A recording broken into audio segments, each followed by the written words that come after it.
Hai Smart Parents, selamat datang dalam channel YouTube saya, Dr. Drew, spesialis kandungan, di mana kita bisa ngobrol santai mengenai kesehatan kehamilan dan juga kandungan. Dalam episode kali ini, kita akan khusus berbicara mengenai strategi perencanaan kehamilan bagi penderita diabetes. Tapi sebelum kita masuk ke bagaimana strateginya, ada baiknya kita sama-sama pahami dulu apa sih yang dimaksud dengan penyakit diabetes atau kencing manis. Jadi penyakit diabetes adalah suatu keadaan di mana kadar gula dalam tubuh kita begitu tinggi sehingga tubuh kita tidak mampu untuk mengatur atau meregulasinya kembali. Sehingga keadaan ini dapat menyebabkan berbagai macam penyakit-penyakit lain. Contoh, pembuluh darah di otak menyebabkan stroke. Pembuluh darah di jantung menyebabkan penyakit jantung koroner, pembuluh darah di ginjal menyebabkan gagal ginjal, dan juga dapat merusak keadaan dari sistem saraf pusat sampai ke tulang belakang. Nah, penyakit diabetes ini penting untuk kita bahas. Kenapa? Karena akan berdampak terhadap kesehatan ibu, kesehatan janin, dan juga kesehatan persalinan dan juga kehamilannya. Tapi di luar itu semua, ada satu hal penting yang harus Smart Parents tahu, bahwa kontrol gula darah adalah kunci utamanya. Kita masuk ke strategi yang pertama, informasi multidisiplin. Maksudnya apa? Jadi pasien dengan diabetes sudah ditangani biasanya oleh dokter penyakit dalam atau bahkan dokter penyakit dalam subendokrin, di mana dokter-dokter tersebut sudah memberikan penanganan terhadap pasiennya atau terhadap penyakit diabetesnya. Biasanya pasien sudah memiliki obat-obatan tertentu. Dan hal ini harus dikomunikasikan kepada dokter kandungan kamu. Kenapa? Karena terdapat perbedaan atau perlunya penyesuaian dosis atau bahkan pergantian jenis obat dari yang sebelum kamu hamil sampai pada saat kehamilan.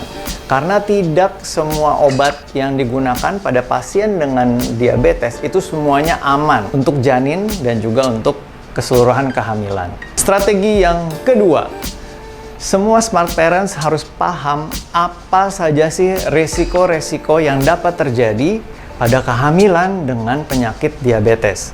Resiko yang pertama adalah resiko janin, resiko yang kedua resiko ibu, dan resiko yang ketiga adalah resiko kehamilan dan proses persalinan.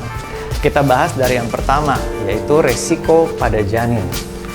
Pasien dengan diabetes yang kemudian hamil memiliki resiko terjadinya kecacatan janin. Kecacatan yang paling utama yang menjadi fokus dari dunia internasional adalah cacat jantung bawaan, di mana cacat jantung bawaan ini berhubungan atau berkorelasi dengan kadar gula dalam darah yang tercerminkan dalam pemeriksaan yang namanya HbA1c. Seperti saya kutip dalam jurnal dari Diabetes Care, di mana mereka menyatakan bahwa level HbA1c 5,5% itu berhubungan dengan resiko kejadian cacat jantung janin bawaan sebesar 2-3%. Apabila level HbA1c-nya lebih tinggi menjadi 7,6%, maka resiko angka kejadian cacat jantung janin bawaan itu sebesar 4%. Apalagi HbA1c yang lebih dari 13%. Maka si janin memiliki resiko cacat jantung sebesar 20%. Selain cacat jantung bawaan, si janin ini juga beresiko terhadap cacat dari otak sampai dengan sumsum tulang belakang. Risiko pada janin yang kedua adalah ukuran janinnya. Janinnya dapat terlalu besar atau terlalu kecil. Janin yang terlalu besar atau istilah medisnya adalah makrosomia, di mana berat janin lebih dari 4 kg atau 4.000 gram, tentunya dapat berdampak terhadap proses persalinannya, di mana proses persalinannya dapat menjadi lebih sulit atau bahkan dapat terjadi kemacetan dalam persalinan, sehingga dibutuhkan operasi sesar darurat. Apabila janinnya terlalu kecil atau yang kita sebut dengan pertumbuhan janin terhambat, dapat berdampak daripada kita harus melahirkan janin ini secara prematur. Selanjutnya kita akan bahas pada resiko terhadap kehamilan. Jadi penyakit diabetes dapat berdampak terhadap proses kehamilan dan persalinan kamu. Contoh, dapat meningkatkan risiko keguguran. Kedua, dapat meningkatkan sebesar 4 kali lipat dari kejadian preeklamsia, atau bahasa lainnya adalah hipertensi atau tekanan darah tinggi dalam kehamilan, di mana dapat berujung kepada kejang pada ibu yang berdampak juga pada janin, atau berdampak pada produksi air ketubuhan yang berlebihan. Risiko berikutnya adalah risiko pada ibu hamil, di mana penyakit diabetes dapat menyebabkan, pertama, keadaan hipoglikemia, yaitu kadar gula yang terlalu rendah bagi ibu hamil. Ini mungkin disebabkan oleh karena obat-obatan yang dikonsumsi. Yang kedua adalah penyakit diabetes pada mata, atau yang kita sebut dengan diabetes retinopati, yaitu gangguan saraf pada mata, atau khususnya pada retina, yang dapat berdampak pada kebutaan.